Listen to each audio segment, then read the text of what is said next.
Ma professeure de 7e, Mademoiselle Zine, avait vu mourir 26 enfants dans une fusillade scolaire.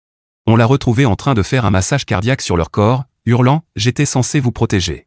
Quand elle est devenue notre professeure, elle nous a fait nous entraîner à rester cachés en silence pendant des heures, et elle nous classait selon un score de survie. Puis, un jour, elle a versé de la peinture rouge sur un élève en pleurs et a dit « Voilà ce qui arrive aux enfants bruyants. Ils saignent et meurent ». Après la fusillade dans le lycée voisin, 26 enfants ont été abattus sous la responsabilité de leur professeur de mathématiques, Mademoiselle Zine. On l'a retrouvée en train de pratiquer la réanimation sur les corps, criant « Je suis votre prof. J'étais censé vous protéger ». 2 mois plus tard, elle est devenue notre prof de 7e. Elle a tout de suite acheté des cales de porte avec son propre argent. Elle a même créé des sacs d'urgence remplis de matériel de premier secours. Mais à la 3e semaine, quelque chose a changé. Elle sursautait chaque fois que l'interphone grésillait. Elle se plaquait contre le mur, les yeux écarquillés, jusqu'à ce que le directeur ait fini d'annoncer « la journée photo ». Personne ne disait rien, mais tout le monde pensait la même chose. TSPT. Trouble de stress post-traumatique. Elle ne nous laissait pas aller aux toilettes pendant ce qu'elle appelait les périodes à haut risque, ce qui représentait pratiquement toute la journée. Elle fouillait nos sacs à dos et se portait volontaire pour organiser des démonstrations d'évacuation en cas de fusillade. Les vrais changements ont commencé après les vacances de Thanksgiving. C'est là qu'elle nous a présenté le jeu du silence. Je me souviens de la première fois où elle a soudainement crié « menace ». Il y a une menace, pendant un cours de maths. Tout le monde s'est figé, puis s'est précipité sous son bureau. Un garçon, Michael, s'est mis à pleurer car il s'était cogné le genou contre la barre en métal, et Mademoiselle Zine a complètement perdu les pédales. Elle l'a forcé à rester allongé par terre pendant qu'elle versait de la peinture rouge sur son t-shirt en disant « Voilà ce qui arrive aux enfants bruyants. Ils saignent et meurent ». La mère de Michael s'est plainte, mais le directeur a juste dit que Mademoiselle Zine nous protégeait. Avec le recul, l'école a sûrement pensé qu'au moins, elle les aidait à éviter un procès. Elle a affiché au tableau des scores de survie, nous classant selon notre rapidité et notre silence pendant les exercices. J'étais bloqué au milieu, numéro 15, et je me détestais de m'en soucier. Mais quand on voyait le visage de Mademoiselle Zine s'illuminer pour les 5 meilleurs élèves, on voulait devenir meilleur pour être silencieux. Elle nous racontait des histoires sur ses anciens élèves pendant qu'on se cachait sous les bureaux. Tyler respirait trop fort, murmurait-elle. Je plaquais mes mains contre ma poitrine pour essayer de respirer plus doucement. Elle nous faisait enlever nos chaussures en classe parce que les baskets faisaient des bruits fatals. Elle avait couvert toutes les fenêtres avec ce qu'elle appelait des projets artistiques, mais qui étaient en réalité des cartes de survie montrant les cachettes et les issues. Je l'ai aidé à les accrocher un après-midi, et j'ai remarqué que mes mains tremblaient. Bien, m'a-t-elle dit. La peur te garde alerte. On devait déjeuner à nos bureaux en position de repli, parce que les attaques se produisent pendant les transitions. Toutes les matières sont devenues des cours de survie. Les problèmes de maths portaient sur les temps de réponse, et les leçons d'histoire sur les enfants qui ne s'étaient pas assez bien cachés. J'ai arrêté de faire mes devoirs. À quoi bon apprendre l'algèbre si elle ne cessait de nous répéter qu'on n'arriverait probablement jamais en 8e? La semaine avant que tout dérape, c'est là que ça a vraiment empiré. Lundi, elle a enfermé une fille, Emma, dans le placard à fourniture pour un exercice de survie en solo, puis elle l'a oublié pendant 2 heures. J'étais aux toilettes quand ils l'ont retrouvée, et je n'oublierai jamais son visage. Rouge, gonflé, elle gémissait, j'étais sage. J'étais silencieuse. Encore et encore. J'ai vomi dans l'évier. Mardi, elle nous a fait écrire des lettres d'adieu à nos parents pour qu'ils aient quelque chose si on échouait. J'ai écrit « Je vous aime maman et papa » environ 50 fois, car je ne trouvais rien d'autre à dire. La fille à côté de moi, Cathy, a juste dessiné des images de son chien. Mercredi, elle nous a montré des extraits d'actualité sur des fusillades scolaires sur le tableau interactif, en pointant tout ce que les enfants avaient mal fait. Le garçon devant moi a uriné dans son pantalon, et l'odeur a envahi la salle. Mais Mademoiselle Zine n'a même pas réagi. Elle a juste continué à rembobiner le même extrait, tu vois, il a mal couru. Jeudi, c'était une journée entière d'entraînement au silence, interdiction de parler ou d'aller aux toilettes. À l'heure du déjeuner, des enfants pleuraient en silence, mais elle hochait la tête avec approbation face à notre technique. Vendredi, elle a envoyé un mot aux parents, la semaine prochaine, nous ferons des exercices prolongés. Soyez prêts. Ma mère l'a lu 3 fois au dîner. Je devrais peut-être appeler quelqu'un, disait-elle. Mais mon père secouait la tête. Mademoiselle Zine est l'experte, a-t-il dit. Elle y a survécu. J'avais envie de hurler qu'on survivait aussi à quelque chose. Mais je me suis contenté de demander à sortir de table. Quand la conseillère scolaire a essayé d'intervenir, Mademoiselle Zine lui a dit qu'elle aurait du sang sur les mains quand ses enfants mouraient. Lundi matin a commencé avec une Mademoiselle Zine encore plus nerveuse que d'habitude. Elle a déclenché ce qu'elle appelait le « code survie » et a barricadé la porte en 30 secondes avec les meubles qu'elle avait placés à l'avance. Elle a envoyé un texto au directeur, ça recommence. Je suis prête cette fois. Les enfants utilisaient des seaux qu'elle avait cachés pour aller aux toilettes, car personne ne devait quitter sa position. Elle patrouillait dans la salle avec des ciseaux qu'elle appelait des « protections de dernier recours », répétant sans cesse « Nous avons réussi là où ma dernière classe a échoué ». C'est là qu'on l'a entendu. Bang bang, des coups de feu. La couleur a disparu de mon visage. Mademoiselle Zine a simplement souri. Elle s'est dirigée vers la fenêtre, jetant un coup d'œil à travers un espace entre les cartes de survie. Ses mains serraient les ciseaux plus fort. Le reste d'entre nous restait figé sous les bureaux, certains enfants gémissant doucement. J'entendais la respiration d'Emma s'accélérer à côté de moi. Elle était différente depuis le placard. Plus nerveuse, toujours à surveiller la porte. Un autre coup de feu a retenti, puis un autre. Le sourire de Mademoiselle Zine s'est élargi. Elle s'est tournée vers nous avec une expression de pure satisfaction. C'est maintenant, les enfants. Tout ce pourquoi on s'est entraîné. Elle a commencé à pousser plus de bureaux contre la porte, créant plusieurs couches de barricades. Rappelez-vous vos positions. Rappelez-vous l'entraînement. Michael s'est recroquevillé davantage sous son bureau. La tache de peinture rouge était encore visible sur sa chemise, souvenir permanent de ce jour horrible. Sa mère avait essayé de l'enlever, sans succès. Cathy serrait sa lettre d'adieu, celle avec tous les dessins de chiens. Des larmes coulaient sur son visage, mais elle ne faisait aucun bruit. On avait tous appris à pleurer en silence. La voix du directeur a grésillé dans l'interphone, tremblante et incertaine. Ceci est un confinement. Ce n'est pas un exercice. Tous les professeurs, sécurisez vos salles. Mademoiselle Zine a éclaté de rire. Elle a sorti son sac d'urgence et commencé à étaler les fournitures sur son bureau comme si elle préparait une opération, bandage, garrot, les fameux ciseaux. Je me suis enfoncé dans le coin, essayant de devenir plus petit. Mes chaussettes glissaient sur le sol pendant que je bougeais. Pas de chaussures, pas de bruit. Exactement comme elle nous avait appris. La fille derrière moi, Sarah, m'a tapé sur l'épaule. Elle a articulé quelque chose, mais je n'ai pas compris. Ses yeux étaient remplis de panique. Mademoiselle Zine a commencé son parcours de patrouille, celui qu'elle nous avait fait mémoriser. 5 pas vers la fenêtre, regardez dehors. 3 pas vers la porte, écoutez. Et recommencer. Elle bougeait comme un soldat, précise et concentrée. Vous vous débrouillez tellement bien, nous a-t-elle chuchoté. Tellement mieux que ma dernière classe. D'autres bruits à l'extérieur. Des cris maintenant. Des pas précipités. L'expression de Mademoiselle Zine a changé, pour quelque chose que je n'avais jamais vu auparavant. Une détermination pure, mélangée à autre chose. De la fierté, peut-être. Elle nous regardait comme si nous étions son chef-d'œuvre. La poignée de porte a bougé. Tout le monde s'est tendu. Mademoiselle Zine a levé ses ciseaux, se plaçant entre nous et la porte. Restez baissé, a-t-elle soufflé. Quoi qu'il arrive, restez baissé et silencieux. La poignée a cessé de bouger. On a attendu. Les secondes ont duré une éternité. Mes jambes étaient engourdies à force de rester dans la même position, mais je n'osais pas bouger. Mademoiselle Zine nous l'avait martelé. Bouger signifiait la mort. Faire du bruit signifiait la mort. Tout signifiait la mort sauf l'immobilité et le silence absolu. Puis une voix a retenti dans le couloir. Mademoiselle Zine, ici l'officier Peralta. Nous avons besoin que vous ouvriez la porte. Elle secoua violemment la tête, plaquant son dos contre la barricade. C'est exactement ce qu'il dirait, chuchota-t-elle. C'est exactement ce qu'il dirait pour nous faire ouvrir. Mademoiselle Zine, il s'agit d'un malentendu. Des ouvriers ont fait tomber du matériel dehors. Il n'y a aucune menace. Veuillez ouvrir la porte. Des ouvriers. Ces mots m'ont frappé comme de l'eau glacée. J'ai regardé autour de moi et vu sur les visages de mes camarades la même réalisation s'installer. Mais Mademoiselle Zine ne s'y laissait pas prendre. Elle serrait ses ciseaux encore plus fort, les jointures de ses doigts devenant blanches. Bien essayé, lança-t-elle.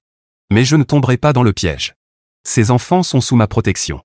D'autres voix se sont jointes à celle de l'officier Peralta. J'ai reconnu la voix du directeur, puis celle des conseillers. Tous répétaient la même chose, accident de chantier, fausse alerte, aucun danger. Mais Mademoiselle Zine était entrée dans une autre réalité. Une réalité où elle était la dernière ligne de défense de ses élèves. Elle s'est tournée vers nous, les yeux fous. Ils veulent que j'échoue encore. Ils veulent que je baisse ma garde. Mais je ne le ferai pas. Pas cette fois. Elle s'est mise à pleurer, mais elle ne lâchait pas ses ciseaux. Je n'ai pas pu les sauver. Mais je peux vous sauver, vous. Les voix dehors devenaient plus pressantes. Quelqu'un a parlé de contacter son référent d'urgence. Un autre a suggéré d'envoyer l'équipe de maintenance pour enlever la porte. Mademoiselle Zine entendait tout cela et a commencé à empiler encore plus de choses contre la porte. Des livres, des chaises, même l'imprimante de son bureau. On peut tenir, nous a-t-elle dit. On a des provisions. On a de l'eau. On peut survivre ici plusieurs jours s'il le faut. Elle a rouvert son sac d'urgence, sortant des barres protéinées et des bouteilles d'eau. Vous voyez? J'avais prévu ça. Emma a commencé à hyperventiler. Le bruit était faible, mais dans notre salle silencieuse, c'était comme un cri. La tête de mademoiselle Zine s'est immédiatement tournée vers elle. Non. Non. Non. On a répété tout ça. Respire par le nez, en silence. Mais Emma n'y arrivait pas. La crise de panique la submergeait.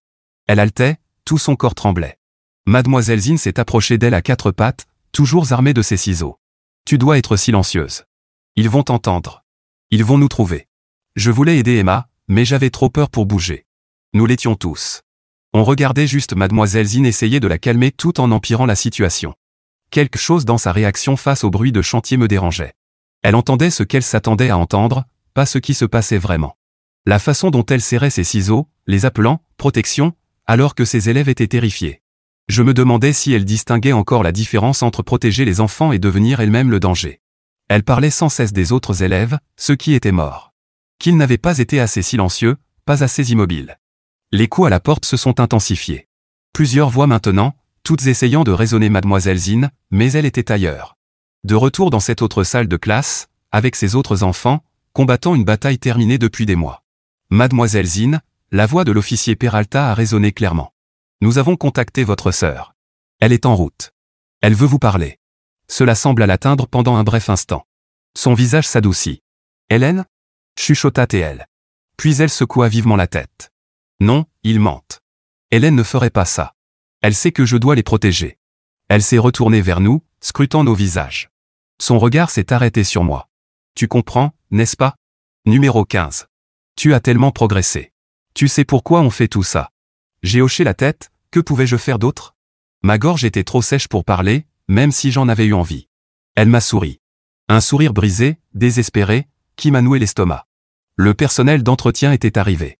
On entendait les outils sur les charnières de la porte. Mademoiselle Zine l'a compris aussi. Elle est devenue plus frénétique, vérifiant ses barricades encore et encore. Elle nous a fait répéter nos positions, rampant sous les bureaux, cherchant les meilleurs angles de dissimulation. Quand ils entreront, nous a-t-elle dit, ne bougez pas. Ne les regardez pas. Ne leur répondez pas. Ça pourrait être un piège. Ne bougez que quand je vous dis que c'est sûr. Cathy a levé légèrement la main, oubliant un instant qu'il ne fallait pas bouger. Les yeux de mademoiselle Zine se sont plantés dans les siens. Quoi ? A-t-elle aboyé ? La voix de Cathy était à peine audible. Je dois aller aux toilettes. Utilise le seau. On a pratiqué ça. Mais tout le monde va entendre. Mieux vaut qu'ils entendent ça que tes cris quand ils te trouveront dans le couloir. Cathy a commencé à pleurer plus fort, mais en silence, ses épaules secouées de sanglots. Michael s'était recroquevillé en boule sous son bureau. Sarah se balançait d'avant en arrière. La respiration d'Emma s'empirait. On s'effondrait tous, et mademoiselle Zine ne le voyait pas.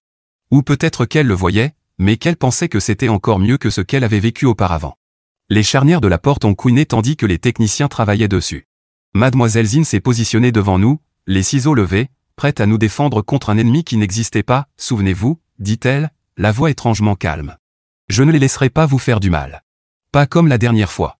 La perceuse du technicien gémit contre le métal. Mademoiselle Zine serrait si fort les ciseaux que tout son bras tremblait.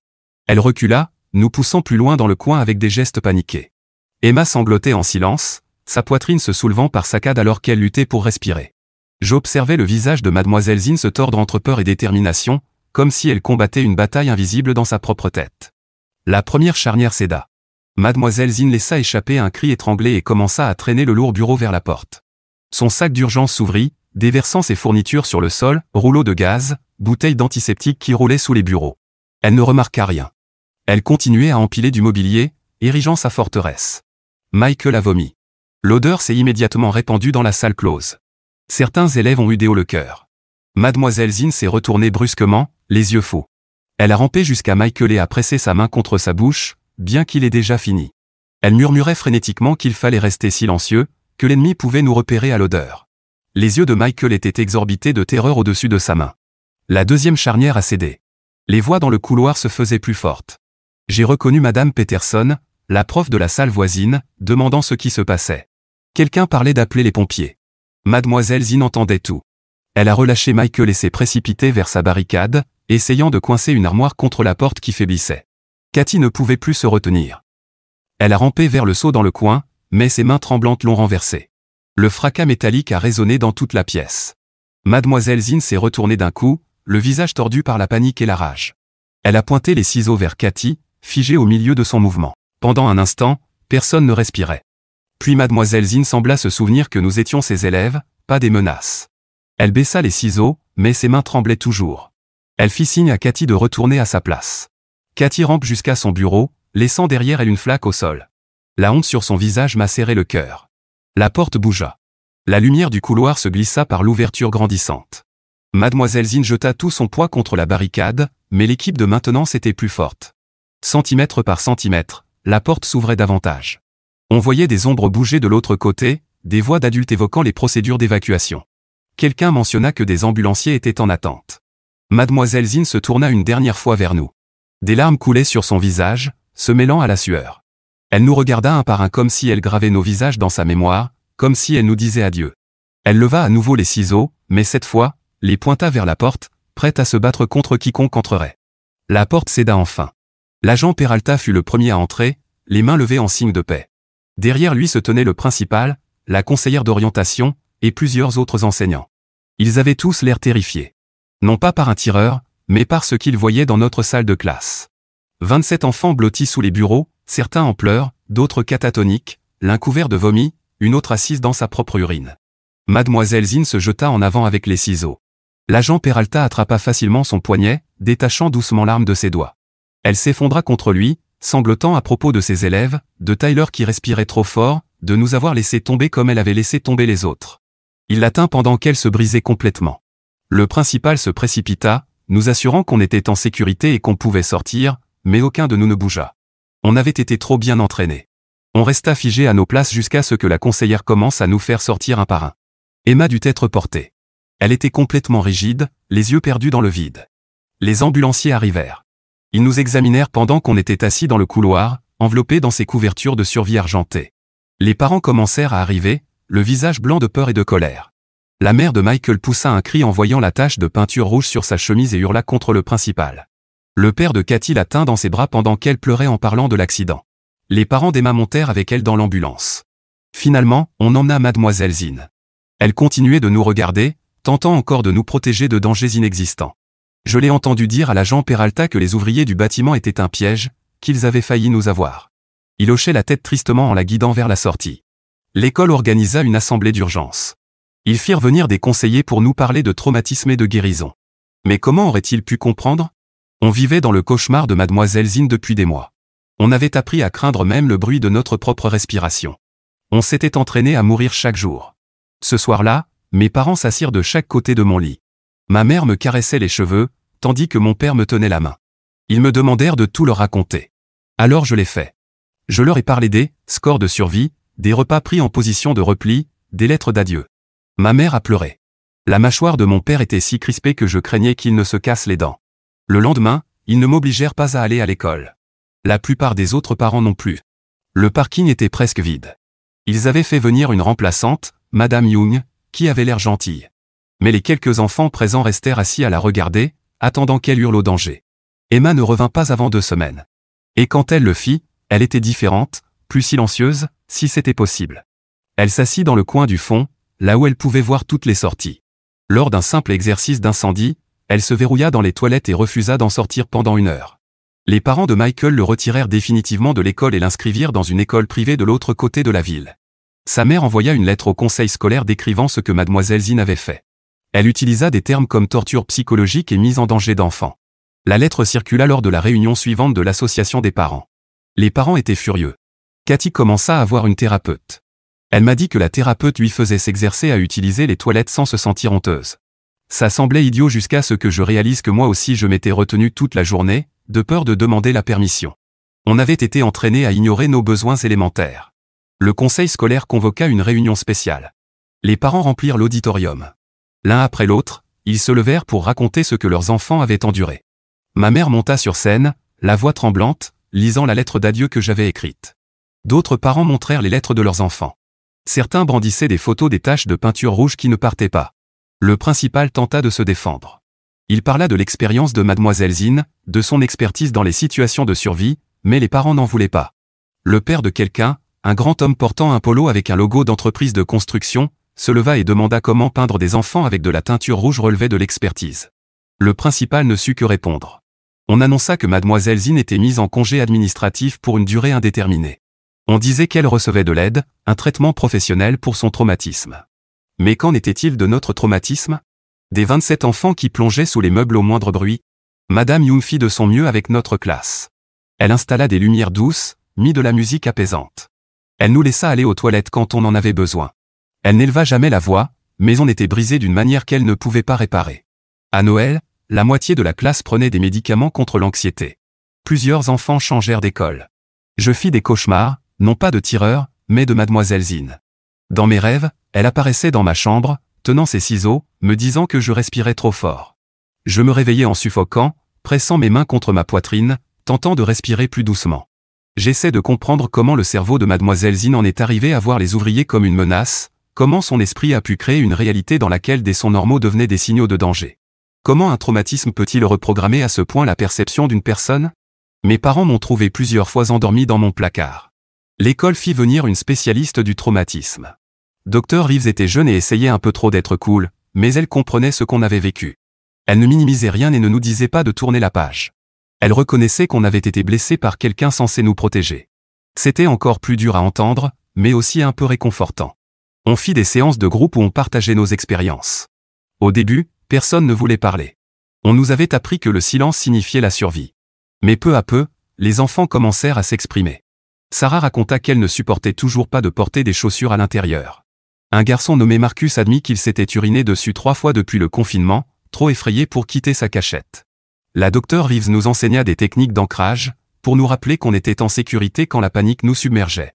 Elle nous fit pratiquer les bruits normaux d'une salle de classe, lever la main, poser une question, des choses qui nous semblaient étrangères. C'était comme réapprendre à être des élèves. Certains parents voulaient porter plainte contre Mademoiselle Zine. Ils engagèrent des avocats et parlèrent de poursuites, mais ce fut compliqué. Mademoiselle Zine était en établissement psychiatrique. Sa sœur, Hélène, vint à une réunion du conseil scolaire et demanda qu'on fasse preuve de compréhension. Elle montra des photos de Mademoiselle Zine avant la fusillade, souriante avec ses anciens élèves. Puis une photo d'après. 26 programmes commémoratifs étalés sur la table. Mademoiselle Zine les avait tous gardés. Le district régla l'affaire à l'amiable. Ils financèrent nos thérapies et instaurèrent de nouvelles politiques de contrôle de la santé mentale des enseignants. Mais l'argent ne pouvait pas réparer ce qui s'était passé. Cela ne pouvait pas nous rendre les mois que nous avions passés à nous préparer à mourir. J'ai croisé Miss Zine 6 mois plus tard. Ma mère m'avait emmené à la pharmacie chercher mes médicaments contre l'anxiété. Miss Zine était là, semblant plus petite, comme dégonflée. Elle m'a vu et s'est figée. Je voyais bien qu'elle voulait venir me parler, qu'elle voulait demander si j'allais bien, si j'étais en sécurité. Ma mère s'est placée entre nous, pas agressivement, juste de manière protectrice. Miss Zine a hoché la tête, comme si elle comprenait, puis s'est éloignée. Mais j'ai vu ses épaules trembler en partant. Une partie de moi voulait lui dire que j'allais bien, que je ne lui en voulais pas. Mais je n'allais pas bien. Et je lui en voulais, au moins un peu. L'anniversaire du confinement est arrivé. L'école voulait organiser une sorte de commémoration, mais les parents ont immédiatement refusé. Nous n'avions pas besoin de rappel. Nous les portions en nous chaque jour. Dans notre façon de sursauter au moindre bruit, de repérer instinctivement les sorties, de manger vite, en silence, toujours prêts à nous cacher à tout moment. Certains enfants se sont remis plus vite que d'autres. Cathy s'était fait des amis dans sa nouvelle école et semblait presque normale au printemps, mais Emma ne supportait toujours pas les espaces clos. La mère de Michael a dit à la mienne qu'il allait mieux, mais qu'il gardait toujours cette chemise tachée de rouge dans son placard. Elle avait essayé de la jeter, mais il l'avait sortie de la poubelle. Il disait qu'il en avait besoin pour se souvenir.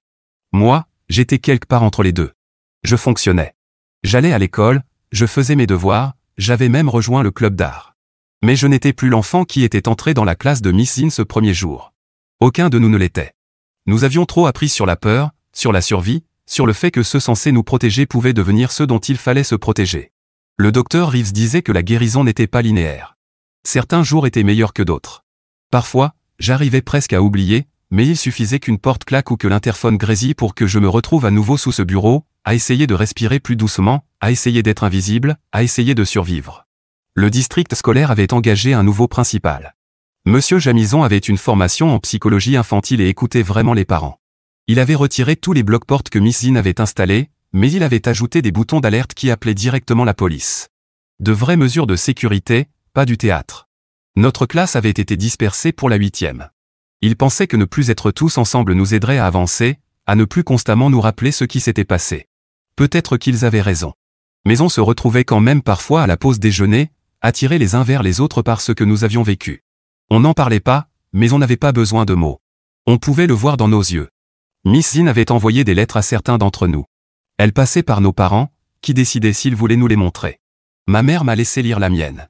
C'était difficile à lire. Elle s'excusait encore et encore. Elle expliquait à propos de Tyler et des autres, comment leur visage la hantait, comment elle avait juste voulu nous sauver. Elle disait qu'elle comprendrait si je la détestais. Elle disait qu'elle suivait une thérapie. Je n'ai pas répondu. Qu'aurais-je pu dire? Que je comprenais? Que je lui pardonnais? Je n'en étais pas encore là. Peut-être que je n'y arriverai jamais. Mais j'ai gardé la lettre, rangée dans un tiroir avec ma lettre d'adieu à mes parents. Deux preuves de la façon dont la peur peut déformer l'amour jusqu'à en faire quelque chose de nocif. Les médias avaient essayé de relancer l'histoire une fois. Un journaliste avait appelé chez nous pour demander des interviews. Mon père lui avait répondu avec des mots que je ne l'avais jamais entendu utiliser. D'autres parents avaient fait pareil. Nous ne voulions pas devenir un titre d'actualité. Nous ne voulions pas que notre traumatisme soit emballé pour être consommé. Nous voulions juste guérir. Quand j'ai commencé le lycée, je pouvais presque passer pour une personne normale. J'avais appris à gérer l'anxiété, à traverser les crises de panique, mais je m'asseyais toujours près des sorties. Je remarquais toujours les bruits soudains. Il m'arrivait encore de respirer trop doucement, d'appuyer mes mains contre ma poitrine, comme Miss Zin nous l'avait appris.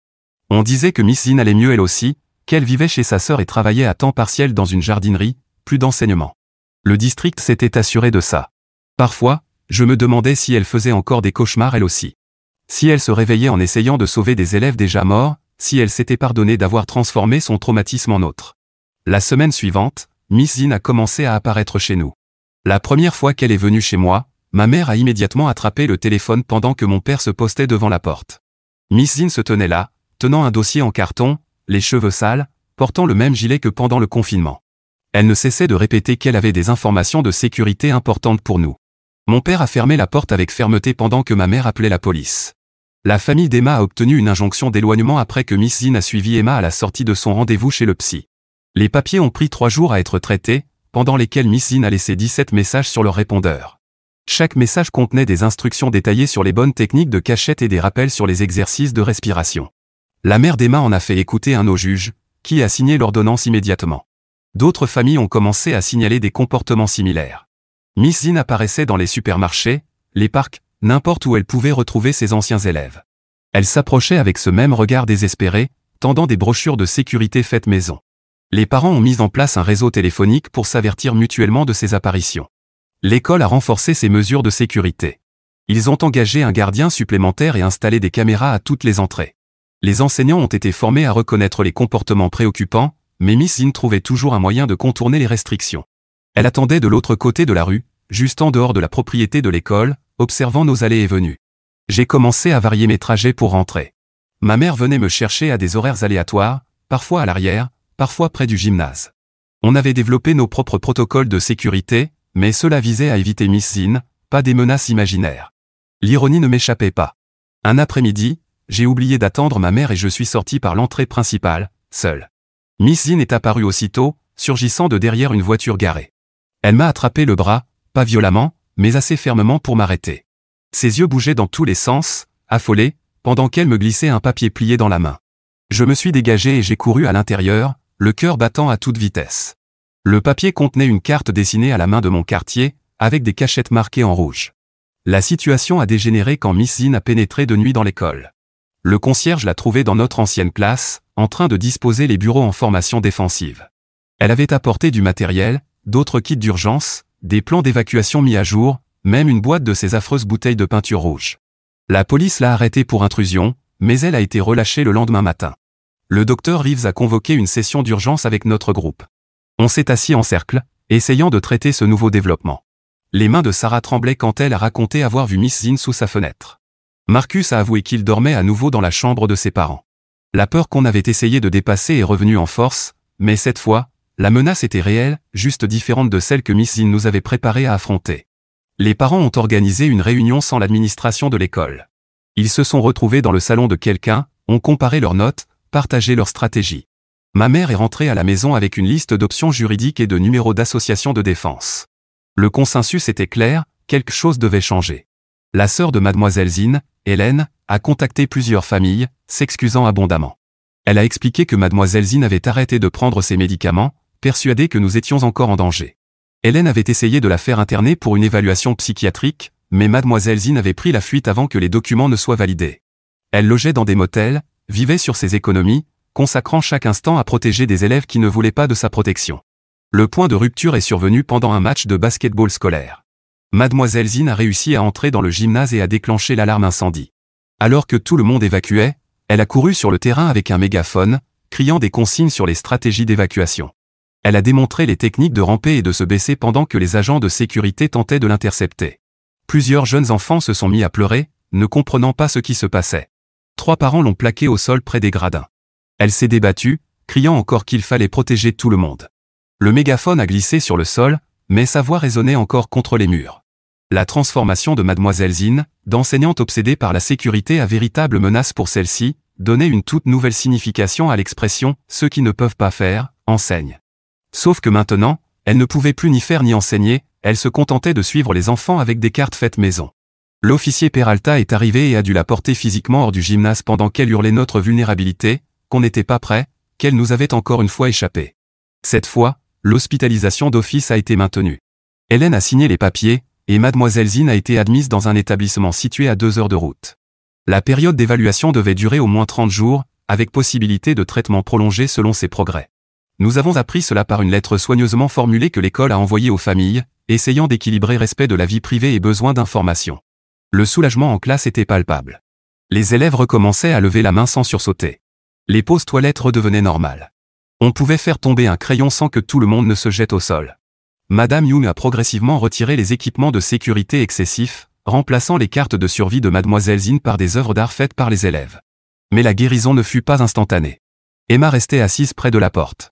La chemise tachée de rouge de Michael restait dans son placard.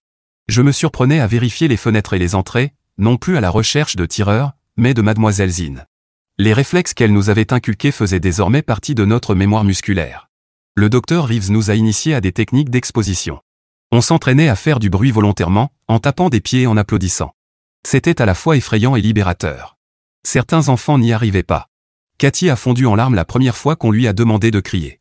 Mais peu à peu, nous avons réappris à exister normalement dans l'espace. Le district scolaire a fait l'objet d'un examen sérieux. Une enquête a révélé que les signes avant-coureurs de la détérioration mentale de mademoiselle Zine avaient été ignorés pendant des mois. Des enseignants avaient signalé leurs inquiétudes, mais elles avaient été écartées.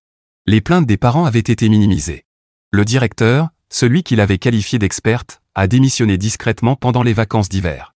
Nos parents ont poursuivi leur quête de justice par les voies officielles. Ils ont assisté à chaque réunion du conseil scolaire, pris la parole durant les sessions publiques et exigé des changements de politique. Le district a fini par accepter des bilans de santé mentale obligatoires pour tout le personnel, une meilleure formation pour reconnaître les réactions traumatiques, et un protocole plus clair pour traiter les plaintes des parents. Certaines familles ont quitté le district. Les parents de Michael l'avaient déjà inscrit dans une école privée, mais d'autres ont suivi. Notre classe de 27 élèves est passée à 19 au printemps. Les pupitres vides étaient autant de rappels des dégâts causés, même si ces enfants étaient vivants, ailleurs, en train de guérir dans un autre environnement. J'ai appris à gérer l'hypervigilance grâce à des techniques précises. Quand je me surprenais à scruter les environs à la recherche de menaces, je nommais 5 choses visibles autour de moi qui étaient sur l'horloge, le tableau blanc, mon sac à dos, la fenêtre baignée de soleil, le sourire de mon ami. Ça m'aidait à me recentrer sur la réalité plutôt que sur les dangers imaginaires de mademoiselle Zine. Le plus difficile, c'était d'expliquer à d'autres enfants qui n'avaient pas été dans notre classe. Ils demandaient pourquoi on avait des réactions bizarres, pourquoi on sursautait aux annonces, pourquoi on mangeait si vite à la cantine. Comment expliquer des mois de conditionnement psychologique? La plupart d'entre nous se contentaient de dire qu'on avait eu une prof sévère, rien de plus. Au printemps, Hélène nous a envoyé une nouvelle lettre pour nous tenir au courant des progrès de mademoiselle Zine. Elle répondait au traitement et commençait à comprendre comment son propre traumatisme nous avait affectés. Elle souhaitait s'excuser sincèrement, mais ses médecins lui avaient déconseillé tout contact direct. Hélène avait joint une photo de mademoiselle Zine dans le jardin de l'établissement, l'air en meilleure santé, mais avec encore cette tristesse dans le regard. À la fin de la 5e, notre classe avait développé un lien étrange. Nous n'étions pas vraiment amis, mais nous nous comprenions d'une façon que personne d'autre ne pouvait. On veillait discrètement les uns sur les autres, s'assurant que tout allait bien pendant les exercices d'évacuation ou lorsqu'un remplaçant arrivait. Nous étions les survivants d'une expérience unique et dévastatrice. Le passage en 4e a aidé. Être mélangé à d'autres élèves a dilué l'intensité de notre vécu partagé. Les nouveaux ne connaissaient pas notre histoire, nous traitaient normalement. On pouvait s'exercer à redevenir des élèves ordinaires sans que ce qu'on avait vécu définisse chacune de nos interactions. Monsieur Jamison, le nouveau principal, a instauré des changements positifs, petit à petit. Il s'est concentré sur la création d'un environnement réellement sûr, sans paranoïa. Les procédures d'urgence étaient pratiquées chaque mois mais traitées comme des préparations routinières, pas comme des situations de vie ou de mort. Les enseignants ont suivi une formation sur les traumatismes, et cette fois, elle était vraiment utile. J'ai revu Emma à l'orientation du lycée l'année suivante. Elle préférait encore s'asseoir près des sorties, mais pouvait suivre tout un cours sans jeter un œil à la porte. On s'est salué d'un hochement de tête, sans évoquer Mademoiselle Zine. Ce chapitre se refermait, même si ses effets persistaient. Le district a conclu un accord avec toutes les familles concernées durant l'été. Ce n'était pas une somme qui changeait la vie, mais elle couvrait les frais de thérapie et reconnaissait les torts causés. Plus important encore, ils se sont engagés à éviter que cela ne se reproduise.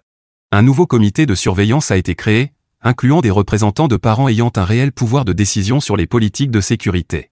Mademoiselle Zine est restée en traitement, puis est passée à un suivi en ambulatoire en vivant chez Hélène. Les ordonnances restrictives sont restées en vigueur, mais elle n'a jamais tenté de reprendre contact. Parfois, je me demande si elle pense encore à nous. Si elle ressent encore ce besoin désespéré de protéger des enfants de dangers qui n'existeront peut-être jamais. Notre histoire n'a jamais fait la une des journaux, ni inspiré de réformes majeures. Nous étions juste 27 enfants ayant survécu à la décompensation mentale d'une professeure. Nous avons compris trop jeunes que de bonnes intentions peuvent causer de vrais dégâts. Nous nous sommes adaptés parce que nous n'avions pas le choix, trouvant des façons de retrouver un sentiment de sécurité que quelqu'un nous avait arraché tout en pensant nous le donner. Des années plus tard, je me surprends encore à respirer trop discrètement quand je suis stressé, mais je me souviens des techniques du Dr Reeves, je me recentre sur le présent et je respire normalement. Nous portons tous avec nous des fragments de cette année-là, mais nous avons appris à vivre avec, à aller de l'avant malgré le poids. C'était là notre véritable instinct de survie. Pas de se cacher sous les pupitres ni de rester silencieux, mais de continuer à avancer après qu'une personne en qui nous avions confiance a confondu son propre traumatisme avec le nôtre.